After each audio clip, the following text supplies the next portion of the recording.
안녕하십니까. 한신대학교 총장 강성령입니다. 한신대학교는 1940년 개교 이래 기독교 정신에 입각하여 대학 본연의 역할을 수행하고자 노력해왔습니다. 1991년 오산 캠퍼스에서 개관한 박물관은 고고 역사 분야 학문의 발전과 지역사 연구를 위한 중부지역 주요 거점으로서 다양한 고고학 조사, 연구, 교육 사업을 진행하고 있습니다.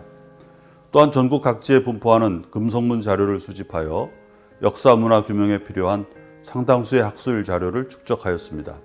이러한 학풍은 우리 대학이 지향하는 바이며 우리나라 역사 연구와 발전에 크게 기여하는 일이라 할 수 있습니다. 1985년 교내 작은 강당에서 시작되었던 탁본 전람회가 어느덧 38회를 맞이하게 되었습니다. 이번 전람회는 17세기 조선시대 명필가들의 글씨를 총망라하여 학문적 예술적 가치를 한눈에 볼 수 있게 구성하였습니다. 글씨에 담긴 역사적 의미와 시대상 그리고 먹과 붓이 만들어낸 필체의 미학을 감상하시기 바랍니다. 이번 전람회를 지원해 주신 경기도와 오산시에 감사드리며 준비에 수고하신 이영은 박물관장님과 전람회 전반을 이끌어 주신 한국사학과 정혜득 교수님, 한국사학과 동문 여러분께도 감사와 축하의 인사를 전합니다. 고맙습니다. 한신대학교 박물관은 개관 30주년을 맞이해서 올해 17세기 조선 명필의 금속문 전시회를 마련했습니다. 조선은 중국으로부터 법첩을 수입해서 이를 글씨 잘 쓰는 선서자들에게 나누어 주어서 글씨를 연구하게 했고, 결국 안평대공과 같은 송설체의 대가를 출연해서 국서체로 사용되었습니다. 그런데 종맹부는 송나라의 그 황실 출신이었는데 원나라에 출사하였기 때문에 절개를 잃어버렸다 하는 문제가 있었습니다. 이 퇴계 이황은 도학을 추구하는 사대부로서 심성론적 수신의 관점에서 송설체를 비판하게 됩니다. 그는 심행론을 제기해서 송설체 대신에 왕이지체를 새로운 모범으로 삼고자 했습니다. 마음속으로 생각한 필획이 글씨에 드러난다는 심행론은 글씨가 심성수련의 결과물이라는 유교사회의 서예관으로 자리 잡게 됩니다. 그 결과 석봉 한호와 같은 사람이 왕이체를 연구해서 석봉체를 완성했는데 선조대의 국서체로 사용되기까지 했으나 이 사람은 사제관으로서 글씨만 잘 쓸 뿐이지 도학자의 심액이 아니라는 비판을 받게 됩니다. 그래서 사대부들은 이황의 지도를 받았던 윤군수라는 분의 글씨를 모범으로 삼기에 이르렀습니다. 또 윤군수의 이 지도를 받은 심상용을 통해서 김집, 송중길 등으로 계승되면서 심행론이 강화되어 갑니다. 그런 과정에서 병자호란이 일어났고, 병자호란 이후에 문화적 자존의식과 충절의식이 더욱 강조되면서 당의 충신이었던 안진경의 서체에 대한 관심이 높아지는 경향이 나타납니다. 이는 곧 왕이지체와 안진경체에 대한 연구를 발판으로 해서 18세기에 조선적인 서체가 발전하는 계기가 되는 것입니다. 이러한 과정을 거쳐서 18세기에 조선적인 서체가 발전되는 계기가 되었습니다. 이번 전람회는 조선 후기 서예 문화의 자기화 과정이 어떻게 전개되었는지를 파악해 보고자 하였으니 마음껏 즐겨보시기 바랍니다. 안녕하세요. 이번 탁본 전람회 작품 설명을 맡게 된 한신대학교 박물관 교육사 이동진입니다. 박물관 개관 30주년 기념전 17세기 조선 명필의 금속문이라는 주제로 진행되는 제38회 탁본 전람회에서 온라인 전시로 여러분들께 소개시켜드릴 작품은 총 23작품입니다. 이를 통해 조선 서체의 변화를 볼 수 있으며 조선 후기 서예 문화의 자기화 과정이 어떻게 전개되었는지를 가늠해 볼 수 있습니다. 그러면 작품 설명을 시작하겠습니다. 첫 번째 작품은 1624년에 세워진 이석형 신도비입니다. 이석형은 글씨를 잘 써 집현전 학사로 있을 때 치평요랑 고려사의 편찬에 참여하였으며 조선에서 삼장에 연이어 장원한 몇 안 되는 인물입니다. 비문을 쓴 신익성은 선조의 부마로 동양위에 봉해져 병자호란 때 척화오신 중 한 사람입니다. 송설체에 뛰어났으며 만년에 왕위지체를 연구하였습니다. 전액을 올린 김상용은 병자호란 때 종묘신주를 모시고 원송과 함께 강화도로 피난하였으며 강화도가 함락당하자 순절하여 순절의 상징으로 자리잡은 인물입니다.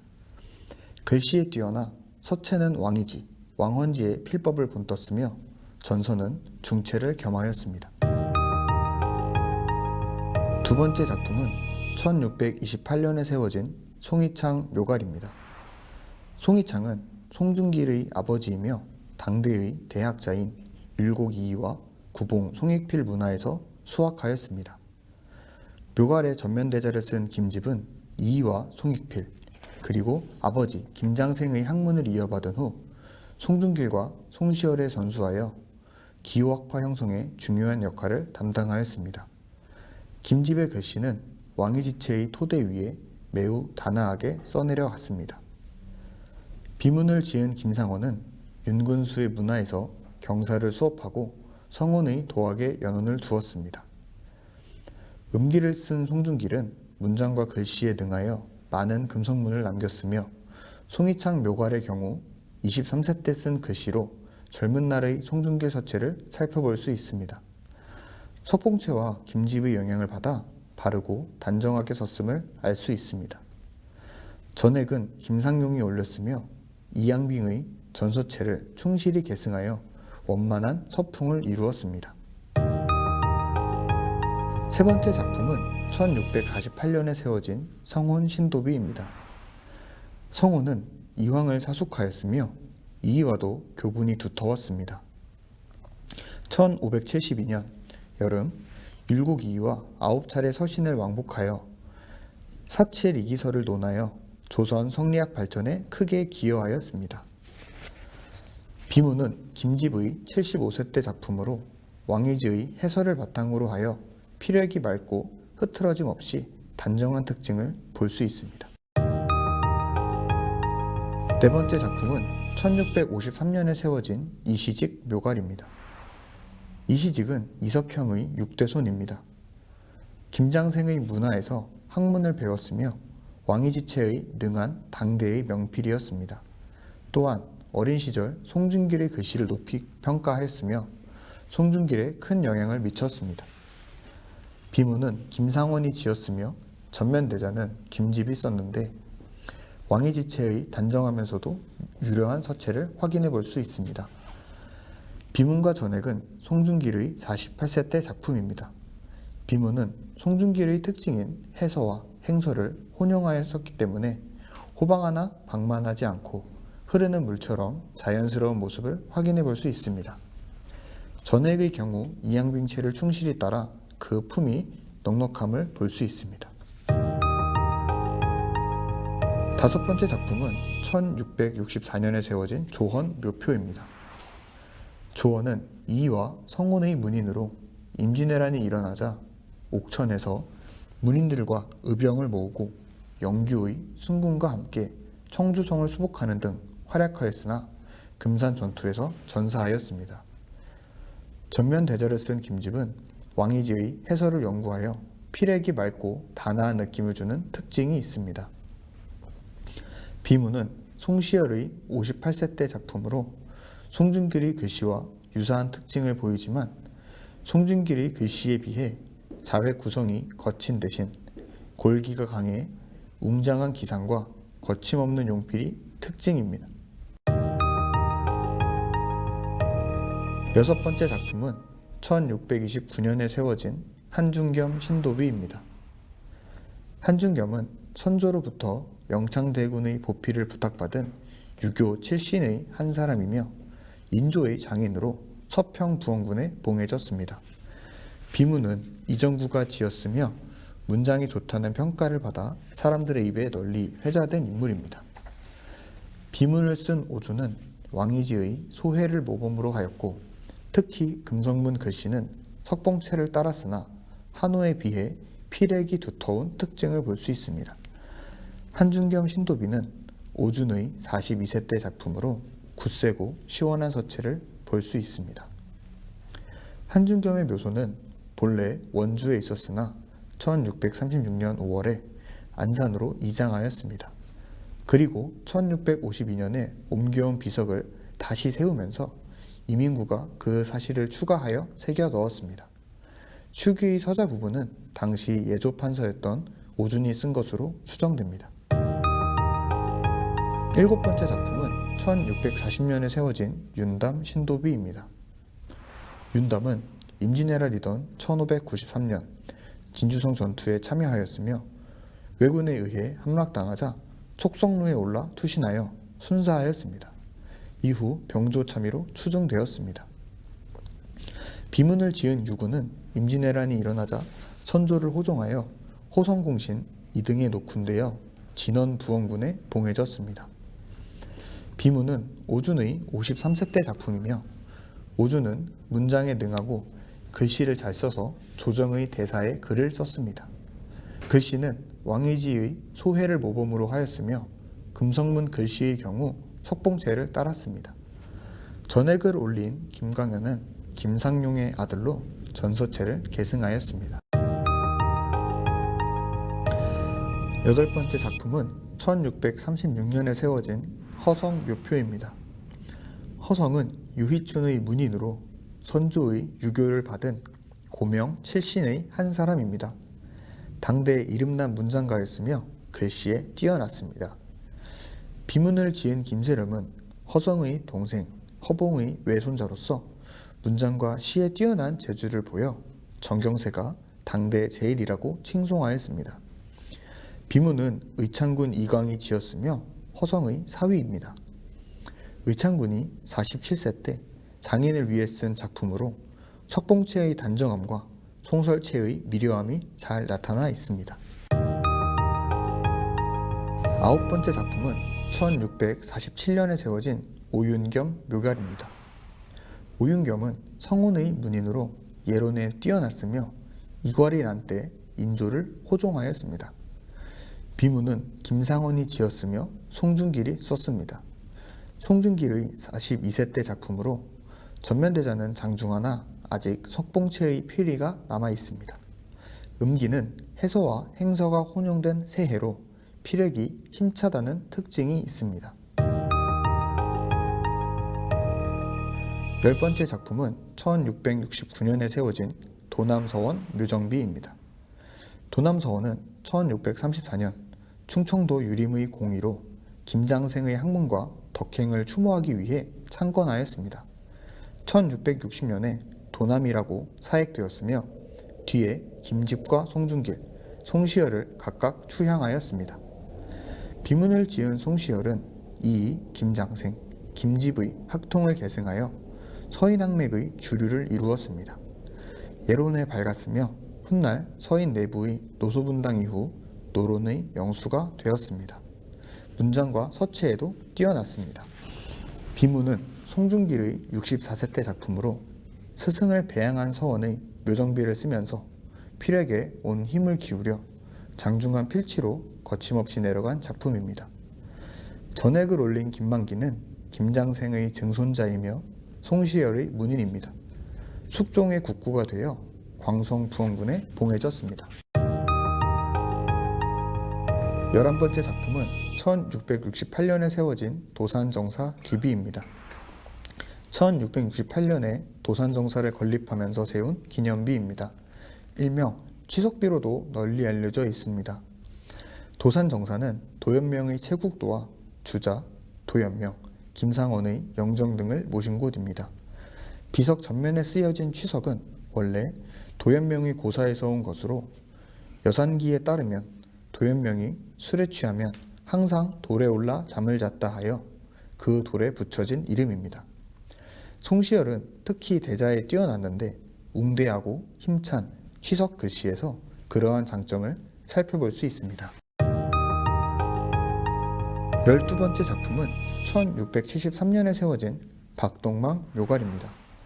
박동망은 1594년 문과에 급제한 후 청요직을 두루 거친 인물입니다. 비문을 지은 박세채는 박동망의 손자이고 김상원, 김집의 문화에서 수학하였으며 1659년 자이대부의 복상 문제가 거론되자 송시열, 송중길의 기년서를 지지하였습니다. 비문을 쓴 박태유는 안진경체를 잘 쓴 명필로 큰 글자는 강건하고 작은 글자는 미려한 특징이 있습니다.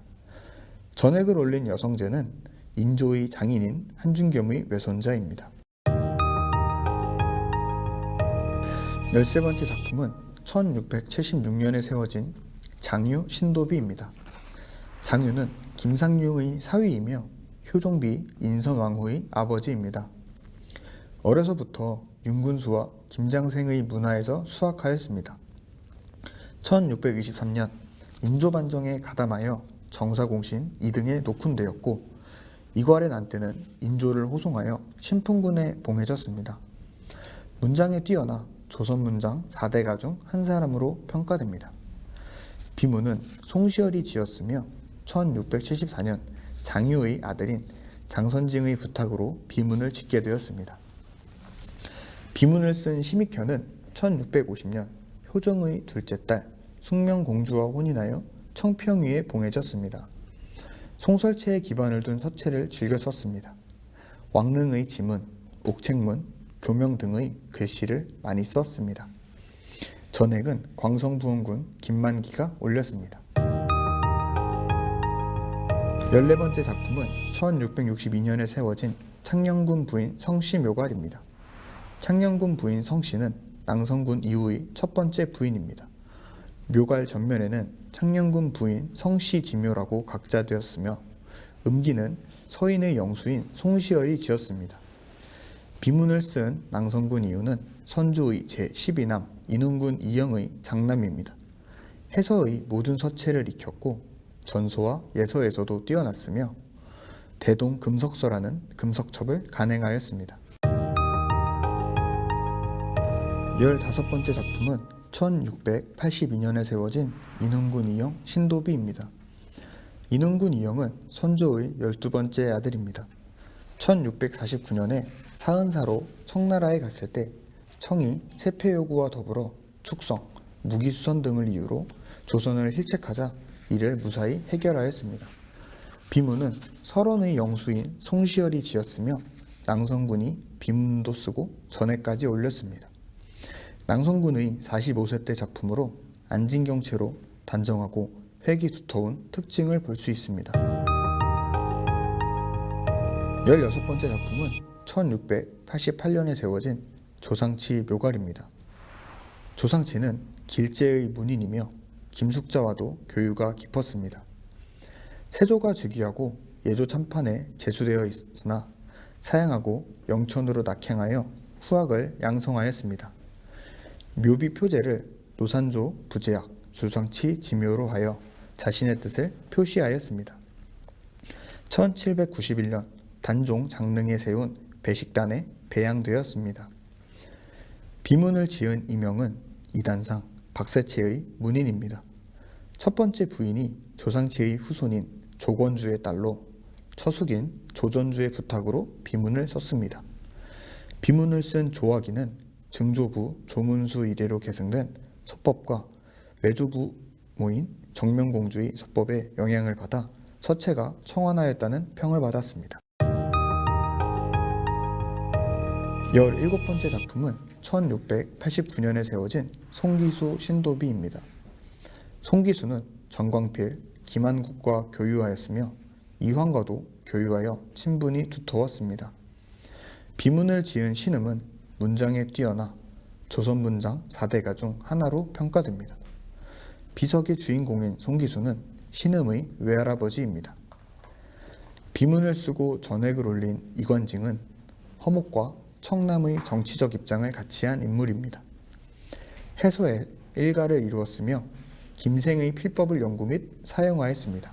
송기수 신도비 역시 김생체의 해설을 본받아 썼으며 전액의 경우 허목의 미수체를 따라 썼습니다. 18번째 작품은 1690년에 세워진 유석 신도비입니다. 유석은 사원부, 사관원, 강원감사 등을 역임하였으며 변려문에 뛰어났습니다. 비문을 지은 조경은 윤근수의 문인이며 대제학, 이조판서, 형조판서 등을 역임하였습니다. 비문을 쓰고 전액을 올린 허목은 남인의 영수입니다. 정구를 스승으로 섬겼으며 학문은 고학, 문학은 육경고문, 서예는 고전을 추구하였습니다. 이후 고전체의 특징을 취하여 고문전이라는 새로운 서체를 구사하였습니다. 유석의 삼남인 유명천의 요청으로 허목이 글을 쓰고 전액을 올렸습니다. 추지를 쓴 유명천은 유석의 아들로 예조판서, 홍문관제약, 판중추 부사 등을 역임하였습니다. 19번째 작품은 1690년에 세워진 오숙 묘갈입니다. 오숙은 1624년 이괄의 난이 발생하자 인조를 공주로 호종하였고 이후 정묘호란 때는 인조를 강화도에서 호종하였습니다. 문자와 필적이 뛰어났으며 특히 시를 짓는 것에 일가견이 있었습니다. 비문을 지은 최석정은 소론의 영수로 활약하였으며 전서에 일가견이 있어 다수의 금성문 작품을 남겼습니다. 비문을 쓴 오태주는 현종의 셋째 딸인 명안공주와 혼인하여 해창위에 봉해졌습니다. 서예에 능했는데 특히 작은 해서와 예서가 뛰어났습니다. 명성왕후와 인현왕후 국장과 같은 행사에 서사관으로 참여하였습니다. 20번째 작품은 1698년에 세워진 이만웅 신도비입니다. 이만웅은 문과에 급제한 후 동래부사, 충청감사를 역임하였습니다. 비문은 송시열이 이만웅의 두 아들 이직명과 이징하의 부탁을 받아 지었습니다. 비문의 글씨는 김상원의 증손인 김창엽이 지었습니다. 이직명은 송시열의 문인으로 예조 참판으로 있을 때 추기하였습니다. 21번째 작품은 1699년에 세워진 윤천례 신도비입니다. 윤천례는 충청도 병마절도사, 함경남도 병마절도사, 훈련 대장 등을 역임하였으며 70세에 장남인 윤치상의 공으로 추운바다 자헌대부에 가자되었습니다. 비문을 지은 남구만은 송중길의 제자로 윤천례가 남구만의 외가 혈족이었으며 윤천례의 아들 윤치상의 부탁으로 비문을 짓게 되었습니다. 비문을 쓴 조상우는 이경석과 송중길의 제자입니다. 글을 잘 써 필체의 짜임새가 단정하고 중후한 특징이 있으며 장렬왕후의 옥책문을 썼으며 충현서원의 사적비 등을 썼습니다. 전액을 쓴 홍수주는 전서에 뛰어났으며 태조헐릉 신도비의 전액을 쓰기도 하였습니다. 22번째 작품은 1699년에 세워진 정몽주 신도비입니다. 정몽주는 고려 말 이성계 일파의 역성혁명에 반대하다 개성 선주교에서 이방원이 보낸 조영규의 철퇴에 맞아 순절하였습니다. 1517년에 문묘에 배양되었고 숙종대에 신도비가 세워졌습니다. 비문은 송시열이 지었으며 정몽주 신도비 건립을 주도하였습니다. 비문의 글씨를 쓴 김수중은 김상원의 손자로 문장에 능했으며 특히 전서와 예서에 능했습니다. 중국과 조선의 역대 금성문을 연구하여 서예의 정수가 한예비의 8분서에 있다고 파악하였고 고군체라 불리는 특유의 예서체를 창안하였습니다. 전액을 쓴 김수왕은 김수중의 동생으로 가전된 전서체를 잘 썼습니다. 추기를 지은 권상하는 송시열의 수제자로서 송시열이 사사될 때 그의 임종을 지켰으며 의복과 유품을 수습하였습니다. 이후 송시열의 유언에 따라 만동묘와 대보단 건립을 주도하였습니다. 추기를 쓴 김진규는 김수중의 사위로 김수중이 예서체를 계승하였습니다. 마지막 작품은 1699년에 세워진 이민장 묘표입니다. 이민장은 김상원에게 수확하였으며 문사를 연마하였고 음직으로 관직에 진출하여 의금부 도사, 사직서령 및 여러 지방의 수령을 역임하였습니다. 비문을 지은 이명은 이민장의 조카로 신임사화 때 사서된 노론 4대신의 한 사람입니다. 비문의 글씨는 이민장의 사위인 김진규가 썼습니다. 김진규는 김수중의 예서를 계승하였는데 비교적 기교가 심하고 활달한 필체를 구사한 특징을 볼 수 있습니다. 조선의 서체는 송설체를 시작으로 다양하게 변화해 갔습니다. 변화의 배경으로는 조선 사대부들의 유학에 대한 이해가 심화되었을 뿐만 아니라 이황이 강조한 심행론을 통해 서체에 대한 중요성 및 관심과 연구가 강화되었습니다. 이러한 배경 속에서 17세기에는 다양한 조선 명필들이 등장하였으며 이들은 스스로 서체를 연구하였고 조선적인 서체를 향해 나아가는 모습을 볼 수 있습니다. 이처럼 조선의 서체 변화는 한신대학교 박물관이 준비한 탁본 전람회에서 다양한 작품들을 통해 간접적으로 느껴보실 수 있습니다. 코로나19로 인하여 온라인 전시로도 진행되는 탁본 전람회는 올해로 벌써 38회를 맞이하였습니다. 현재 테이블에 있는 도록은 역대 전람회의 도록이며 이 도록은 올해 전람회의 도록입니다.